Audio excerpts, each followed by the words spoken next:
На голем црковно-народен собир во Тетовско Туденце со света литургија беше осветена новоизградената манастирска црква посветена на Свети Георги Победоносец.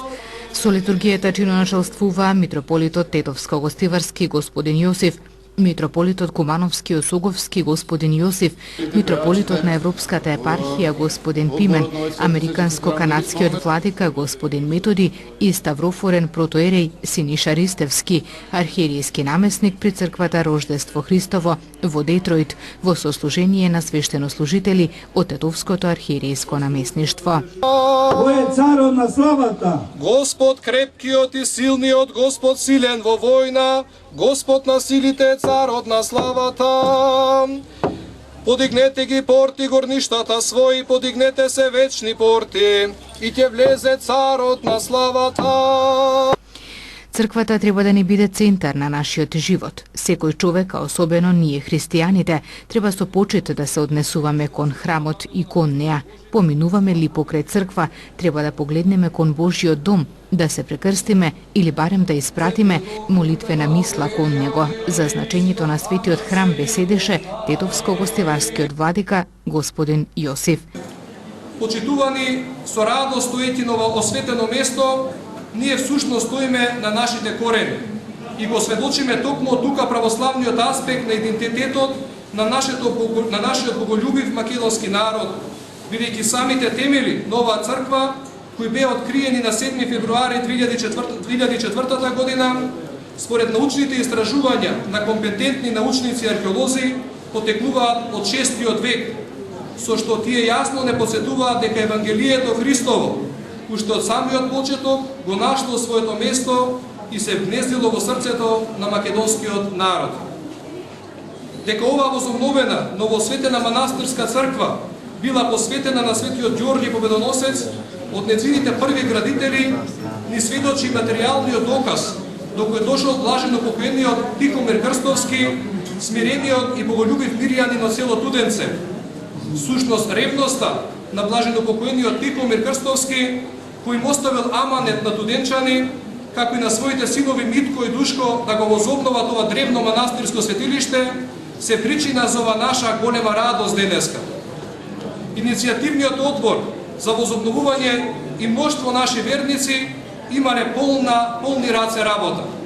И навистина, со своите надчовечки напори, оваа група на верници, со својот парокијски свештеник и искрената и постојана поддршка на Тетовско-Гостиварската православна епархија, докажа дека чудата Божи се случуваат и во нашето секојдневие и се пројавуваат во боготворните дела на оние кои искрено го љубат Бога и самопожртвовано се вложуваат во тие богоугодни дела.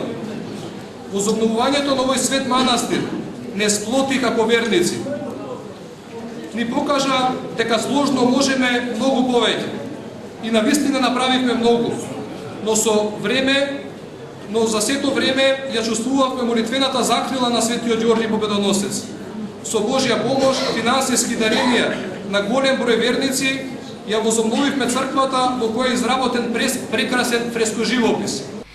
Изградбата на овој храм и целиот манастирски комплекс се направени со донации од луѓе кои потекнуваат од овој крај. Изработен е фрескоживопис, изградени се помошни објекти, уреден и дворот. Моето име е Светозар Димовски, сам роден во селото Туденце во 1962 година.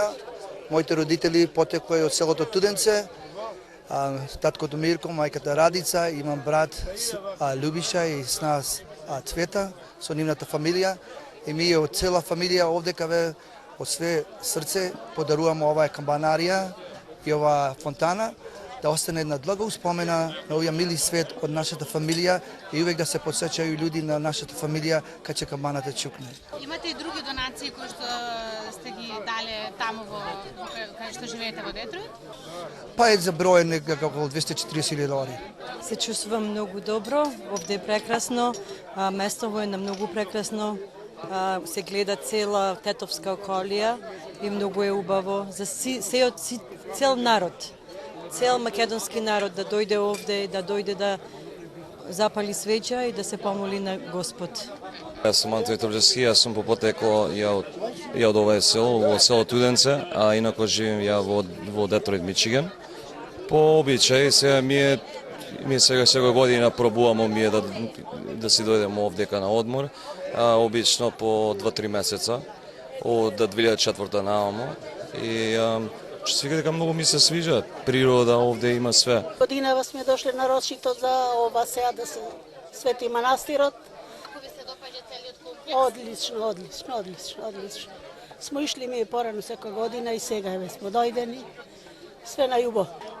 Голема благодарност што имам покана и желба да дојдам тука сега ово да се прослави манастирско место кое стварно ќе остане за вековно и овдека е близко Туденце ние и Жилча са комши близко тука и значи е чест и едно задоволство со овие луѓе дарители кои стварно направија големо чудо овдека и во Детройт, не само овде.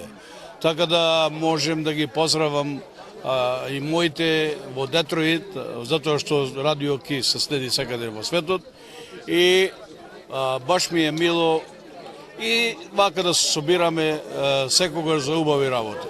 Јас сум Стојслав Димовски, роден во село Туденце, живеем во Детройт и ние кога ја разбравме дека нешто е најдено од тука, ние одма собравме некои средства што можеше да помогнемо парично. Ние смо далеку, ние само можемо да помогнемо со паре, а нашиот управен одбор во селото помагаше, например, физички, го изградуваше и не се штедеа ништо, све што имаја, све дадоа. Прво би нагласил како председникот Душко Крстовски со неговиот труд и неговиот одбор.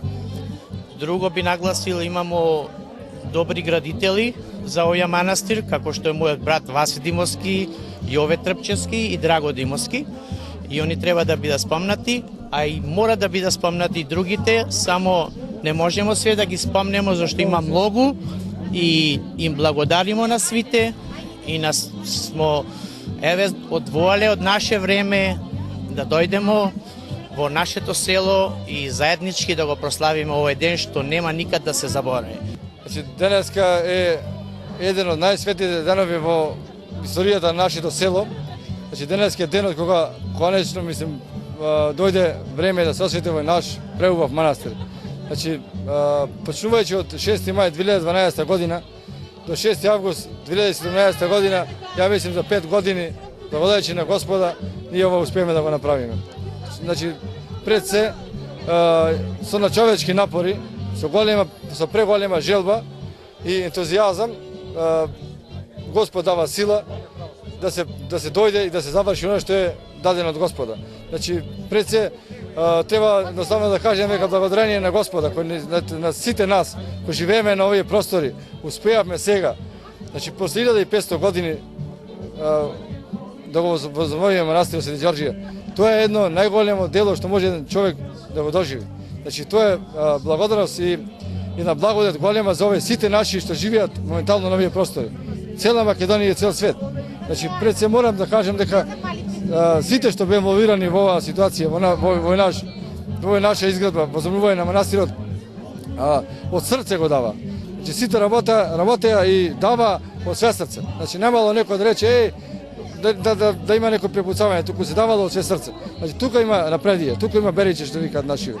Значи, ние почнеме да градиме, без пари не се прави ништо, ама имаше тетка Менка стално ја спомена, викаше, дечко, немајте гајле, Свети Ѓорѓе е голем. Кај да прашаш и кај да одиш, ете, они повеќе знаат наши во диаспората. Сите знаат дека Туденце манастир се гради.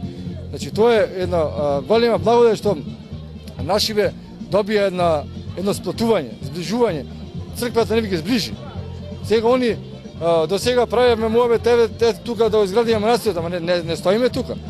Они подобро ќе ти кажат нашиве што таму, значи идеме понатаму. Значи нема тука да останеме. Мора во да го направиме манастирски комплекс да биде. Денешниот свечен ден за туденчани беше збогатен со крштевка во манастирската црква, прва по незиното осветување на малечката Меланија Лена Панчевска.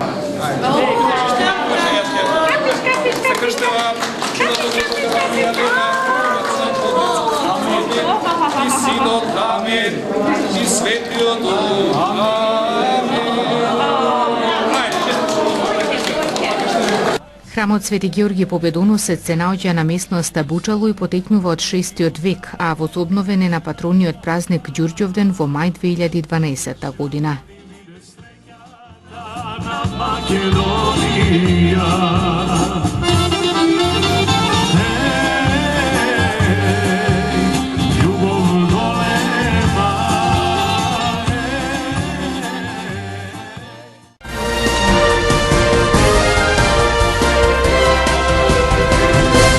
Дирекцијата за заштита и спасување соопшти дека до пладне денес се регистрирани активни пожари во општините Чашка, Македонски Брод и Маврово Ростуше.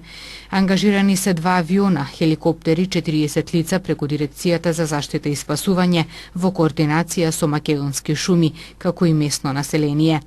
Во општина Маврово Ростуше регистриран е нов пожар на планината Бистра, каде гори трева и смрека. На терен се лица од јавното предпријатие Лопушник. Во општина Чашка пожарот е кај селото Богомила, местноста викана Белавода и Урбанци и село Дреново. Пожарот е на непристапен терен за гасење. Ангажирани се авионите на Дирекцијата за заштита и спасување и тој е локализиран. Авионите се упатени во селото Таор, каде гори мешана шума. Кај Македонски Брод пожарот е околу селото Калуѓерец и местноста Сувагора, кај селото Волче, каде гори запалена сува трева и лисната постилка од борова шума. Како што соопшти Дирекцијата за заштита и спасување, изгаснати се пожарите кај кумановските села Пруевце, Орашец, Слупчане и Умнидол, во Беровско кај местноста Копан поток, Маџила, село Будинарци и Кочански рид, село Владимирово. Изгаснати се и пожарите кај гостеварската населба Грудеица и село Јеловце, Охридското село Мраморец и Неготинското село Челевец. Од 7 часот авионите делувале на потегот Чашка, село Лисец и село Јаболчиште, и тоа во 4 налети. Делувале и авиони во село Богомила и Белавода. Заклучно со вчерашниот ден, според Дирекцијата за заштита и спасување, авионите вкупно имале 295 налети со 837 тони вода. Хеликоптерите се ангажирани во селото Дреново, кај местноста Урбанци.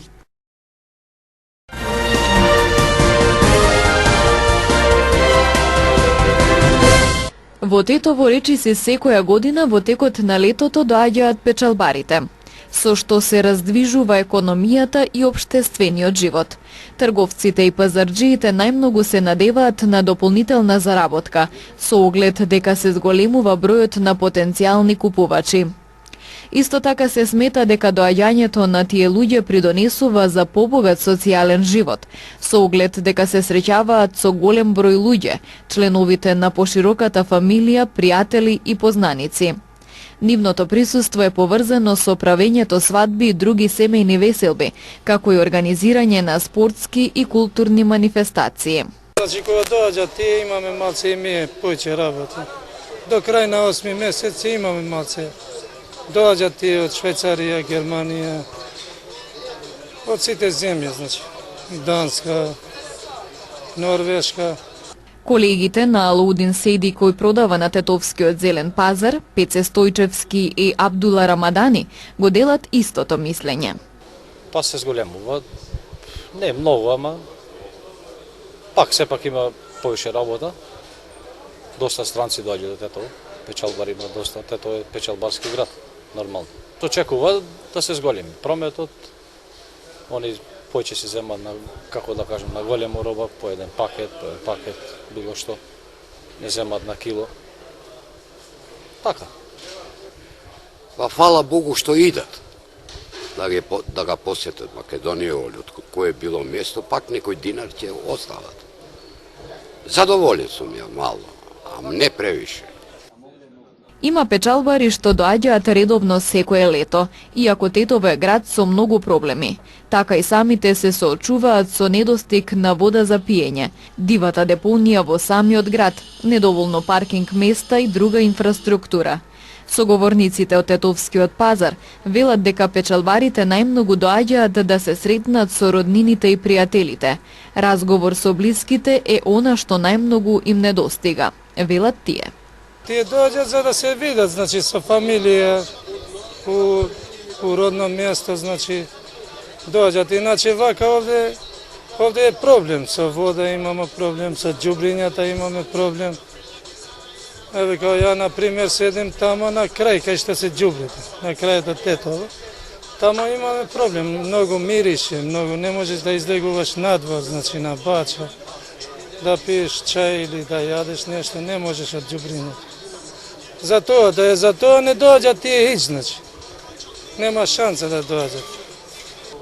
Во последно време доаѓаат да видат фамилии, ама не како порано, повеќе идат и на подмори. Охрид, Струга, Грчка, Албанија, Турска. Повеќе користат времето за одмор. Значи, печалбарите више не се оние што биле порано. Па најголем проблем не по моје, сите може да прашате, со паркинг местата. Пазарот, као пазар, нема паркинг места. Значи, доаѓаат странци, наши луѓе, нема кај да паркираат. Да тие што се родени тука, земјата ги трга. Не за паркинг. Ги трга колку толку кога спие навечер ќе му текне кога ќе дојде одморот да се одморим. Но фактички не се одмара. Ма земјата го трга, не да се одмори, он сака да го посети, да не се оддалечи од своето место, да не остане таму и го привлекува. Некои остаат другари овде. Сака да излезе едно кафе да пие, да прошета у Шапка, у Маврово, у Кале, у Бања, да прозбори, да му пројде времето, барем кога ќе иде да биде едно 3 месеца расположен. 4, што видо, тоа е. Од Тетовско луѓето на печалба најмногу заминуваат во земјите од Западна Европа.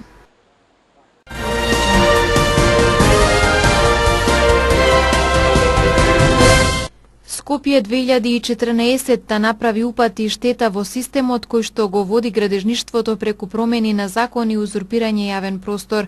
Архитектите сметаат дека сега работите треба да се постават на здрави нозе, зашто Скопје 2014 може да се види и во другите градови во Македонија. После најавата на владата за ревизија на проектот, стручната јавност очекува дека таа нема да биде само за иконографијата, туку за вистинските перформанси на градбите. Республика видеоподкаст со Минас Бакалчев, професор на архитектонскиот факултет, и Мартин Пановски, председател на Асоциацијата на архитекти. Гледате Республика видеоподкаст. Ве поздравуваме од плоштадот Македонија во Скопје. И не случајно сме тука. Нашата денешна тема е што со проектот Скопје 2014. Јавноста е поделена по прашањето за иднината на овој проект, па така можат да се слушнат ставови за уривање, дислокација на споменици, враќање на фасади, пренамена на веќе изградени објекти, но и мислења дека овој проект му е потребен на Скопје. На оваа тема денеска разговараме со професорот Минас Бакалчев, професор на архитектонскиот факултет во Скопје при Универзитетот Свети Кирил и Методи, и Мартин Пановски, председател на Асоциацијата на архитекти на Македонија. Професоре Бакалчев, во вашиот блог пишувате дека Скопје 2014 треба да се заштити. Зошто? Не би требало да се влезе со предомисла во промена. Не би требало да се поново влеземе во парадигмата на табула раса, на она што е претходно изградено. Ни треба дистанца, односно може и обратно таа теза да се постави. Како и зашто треба да се заштитиме од Скопје 2014? Односно од преголемата острастveност кога говориме за една фаза од градот, преголемиот емоционален набор. Именно нас ни треба дистанција. Токму затоа мислам дека треба да се послужиме со она што се нарекува одложена пресуда. Да имаме една одредена дистанца преку која ќе може и конструктивно нагледаме на она што е направено во градот. Или на она што се вели прифаќање на тоталитетот на изграденото, на несаканото изградено. Она што Ортнер го вели како амнестија на изградената реалност. Преку тоа ќе можеме појасно да ги согледаме акциите што биле во минатото и она што треба ние да правиме во иднина. Значи, токму затоа се поставени та појмовна тема на заштита на Скопје 2014. Господине Пановски, какво е вашето размислување? Дали проектот Скопје 2014 треба да се заштити или да се менува? Вака се, Скопје 2014 е буквално систематско ништење на еден урбан дел од Скопје и систематско ништење на поедини објекти кои што биле важни за и се уште се важни за Скопје и за Македонија. Пред се важни за фелата архитекти. Така да во ниеден случај не можам да се сложам. Мислам дека и поголемиот дел од колегите сигурно нема да се сложат со мислењето Скопје 2014 дека треба да се заштити и дека требаме со дистанца да го гледаме. Јас немам никакви емоции, буквално никакви емоции. Помина, тие ги имав 2010-та, значи дистанцата временска од 7 години веќе ја има. Јас исто не сакам веќе да разговарам за Скопје 2014 од овој аспект, сакам да влезам во оној објект и да го видам со какви проблеми самиот објект се соочува. Потребна е една широка дискусија, пред се стручна, потоа јавна, но струката прво треба да ги види објектите, да ги изанализира, да го каже својот став, кој што не мора да значи дека ставот е да се руши или да се дислоцира или било што, или да се задржи. Може дури да биде и едноставно една насока како понатаму со тие објекти, што понатаму да се случува. Во контекстот на ова што го зборувате, и новата влада најави дека започнува една широка дебата за можна ревизија на проектот Скопје 2014. Како вие гледате на оваа најава? Градбите со себе носат различни аспекти, само тоа правен, економски, просторен и така натаму. Се надевам дека ревизијата неба да биде инспирирана и сведена само на иконографијата на проектот. За мене е многу поважно ова што и колега Пановски упати. Многу поважно е една вака попрагматична евалуација на проектот. Значи, дека нешто кога ќе се направи, без разлика како ние го целим дали добро или лошо, треба да имаме некако повратно знаење, да учиме од него. Не само да го ништиме. Не го направиле некои други луѓе. Пак овој круг, овој на луѓе го правеле, учествувале на различни начини. Треба да учиме што значи. Поважно е една евалуација на перформансите на градбите. Директно. Како они функционираат сега. Да имаме тој диалог на континуит од проект, од замисла, градба и живење. Господине Пановски, што Скопје 2014 ќе значи во 2050 година? Што овој проект му направи на, како вие што го нарекувате, урбаното ткиво на Скопје? Целата работа е дека Скопје 2014 направи упат и повеќе штета во системот кој што го води градежништвото. Значи, промени на закони, за да се направи ова. Значи, имате околу 10 промени на закони во 3 години. На еден закон. И за тоа никој не ќе да разговара. Тоа ни е веќе нормална работа. Дајте да ги поставиме работите на здрави нозе. Веќе ова Скопје 2014 сега може да го видите низ сите градови во Македонија. Во различна иконографија, што кажувам. Не е битно. Битно е дека се узурпирал јавен простор овдека и тоа е сменет закон за да може да се узурпира јавен простор. Тие се пострашните работи. Да видиме како се смениле законите, кој ги сменил законите и така натака и така натака. Тоа е главниот проблем. А за Скопје 2014 во 2050 се надевам дека до 20 ќе се занимаваме понатаму нема. Професоре Бакалчев, кои се вашите замерки како стручна јавност на проектот Скопје 2014? Па ми се чини ова една од најважните замерки е во тоа што не воспостави еден вистински диалог со стручната јавност. Повеќе наликуваше на еден монолог. или повеќе на некаков технички диалог во реализацијата, во фазата на реализација, не постоеше оној вистински диалог, не се отворија вистинските прашања каков град ни треба на почетокот на 21. век. Знаете, Скопје на крајот на 20. век е град со низа противречности, токму од незавршените циклоси на модернизација. И едно прашање околу чинењето на овој проект. На почеток беше најавено дека за Скопје 2014 ќе бидат потрошени 80 милиони евра, меѓутоа според пресметките и анализата на Балканската истражувачка мрежа, до сега е потрошено 8,5 пати повеќе или 683 милиони евра. Како вие гледате на овие цифри генерално, но и од аспект на квалитетот на она што е изградено? Колку пари се потрошени е едниот разговор. А колку вистински чини, то допрва треба да ја види ревизијата. Значи, дали ова е платено толку колку што кошта или е преплатено. Потоа да видиме дали е квалитетот добар. Во некои објекти веќе се гледа дека квалитетот не е добар. И уште една, која што јас многу вака не како архитект, како граѓанин, дали мене ми е потребно панорамско тркало. Кој е одлучил да има панорамско тркало и да се потрошат мои пари за тоа? Тоа е исто еден добар аспект со кој што ќе треба да се занимаваме како граѓани, не како архитекти. Професоре Бакалчев?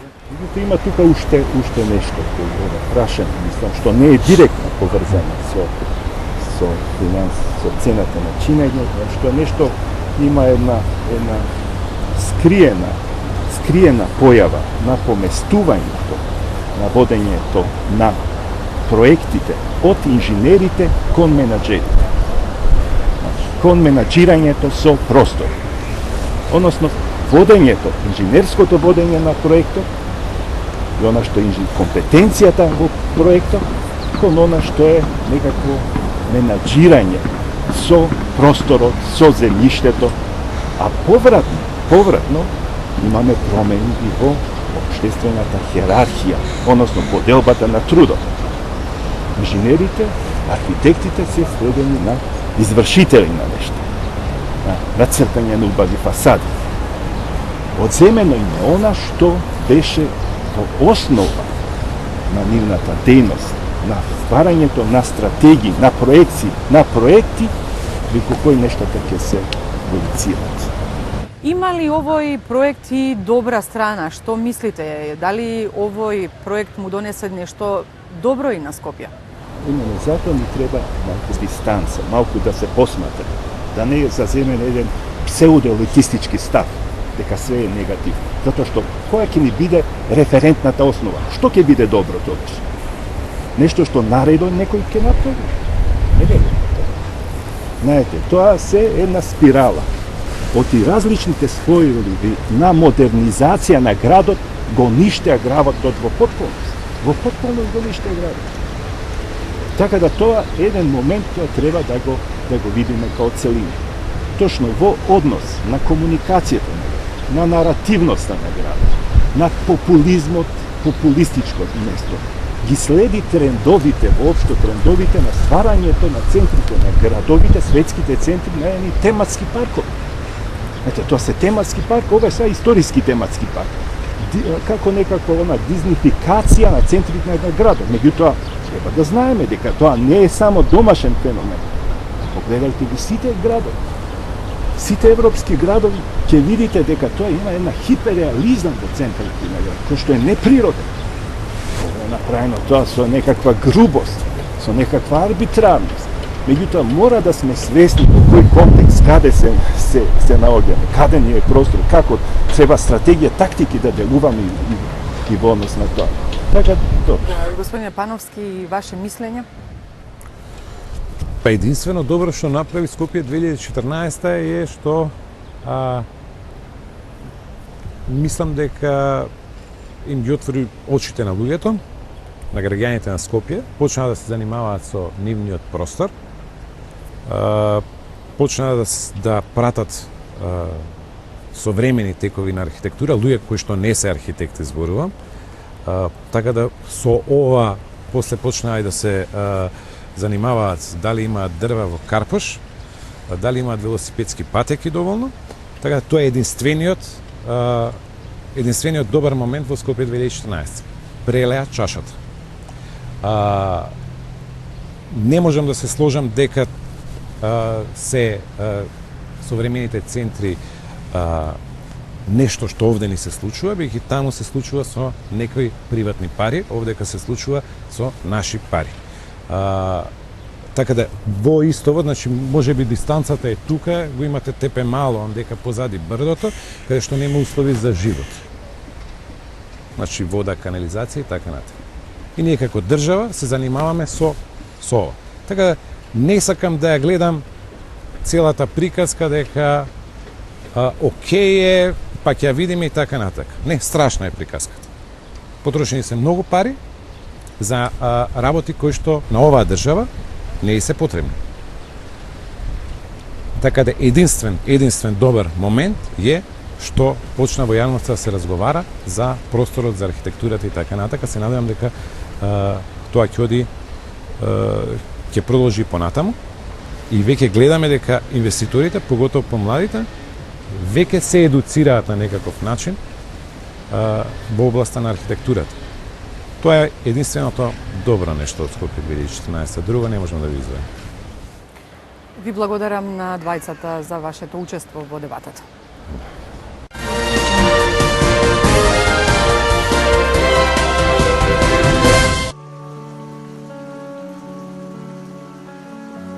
Денес имавме сончево и многу топло време со слаб ветер од променлив правец. Утринската температура се движеше од 17 до 20, а дневната од 33 до 42 степени Целзиусови. УВ индексот беше со вредност 9.